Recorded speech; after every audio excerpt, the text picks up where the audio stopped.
hypertrophic cardiomyopathy or hypertrophic obstructive cardiomyopathy HCM இதை deal பண்றதுக்கு எக்ஸ்க்ளூசிவா ஒரு கிளினிக் ஸ்டார்ட் பண்ணுவோம். HCM clinic.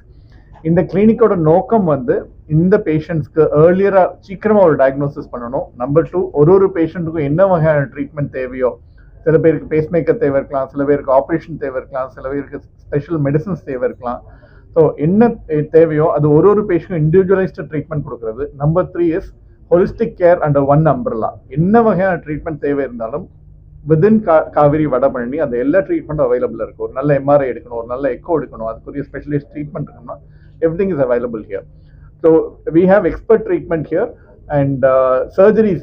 இந்த வகையான ஒரு 50% of these patients, HCM diagnosed patients surgeries செய்யலாம். அதுக்குரிய ஸ்பெஷலைஸ்ட் சர்ஜரி நம்ம தமிழ்நாட்டில் அதிகமாக நம்பரில் பண்ணியிருக்கோம். நம்ம results are very good. So this clinic is aiming to give a comprehensive and exclusive treatment for hypertrophic cardiomyopathy patients.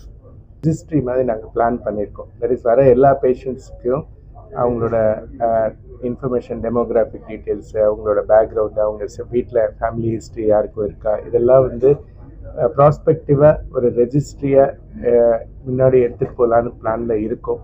இதோட மெயின் பர்பஸ் ஒன்று எல்லாருக்கும் இதை பற்றி அவேர்னஸ் க்ரியேட் பண்ணணும்.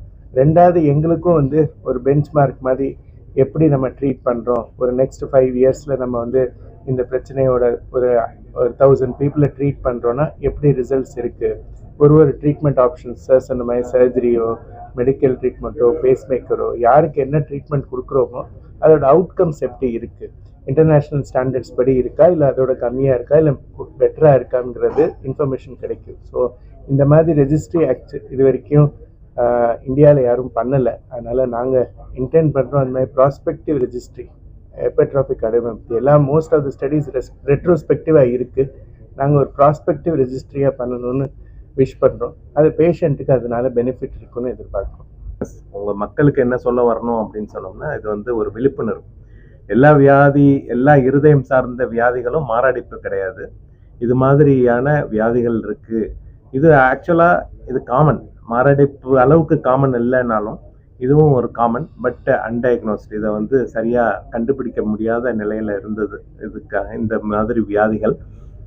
இது இப்போ ரீசெண்டாக பத்திரிகை மூலமாகவும் நிறைய அவேர்னஸ், நிறைய ஊர்களில் நடக்கக்கூடிய, இப்போ ஒருத்தர் கபடி விளையாண்டுட்டு இருக்காரு, விழுந்து இறந்துட்டாரு, அவர் மாரடைப்புனால இறந்துட்டாரு அப்படிங்கிற மாதிரி நிறைய சடன் கார்டியாக்கு, அதாவது நல்லா இருந்தவர் சடனாக இறந்துட்டாரு, ஒரு யங்கர் பர்சன், ஒரு வயதில் கம்மியான இருக்கிறவர் சடனாக இறந்து போயிட்டாரு, இவருக்கு என்ன காரணமாக இருக்கும், இவர் நல்லா தானே இருந்தார், இவர் ஆரோக்கியமாக தானே இருந்தார், இவர் எதுவுமே ஸ்மோக் கூட பண்ணதில்லையே, இவர் ஏன் இறந்தார், இதுக்கெல்லாமே விடை இந்த மாதிரியான ரேர் டிசீஸ். அதாவது எல்லாருக்குமே ஹார்ட் அட்டாக் கிடையாது, இது மாதிரியான மற்ற காரணங்களும் இருக்கு அப்படிங்கிறதுக்கான அவேர்னஸ் தான் இருந்தது.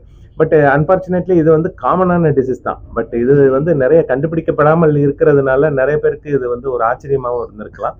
அந்த கண்டுபிடிக்க முடியாம இருந்து ஒரு சின்ன ஒரு அப்பாவியான ஒரு உயிர் இறக்கக்கூடாது அப்படிங்கிறது தான். ஒரு உயிர் தேவையில்லாம போயிடக்கூடாது.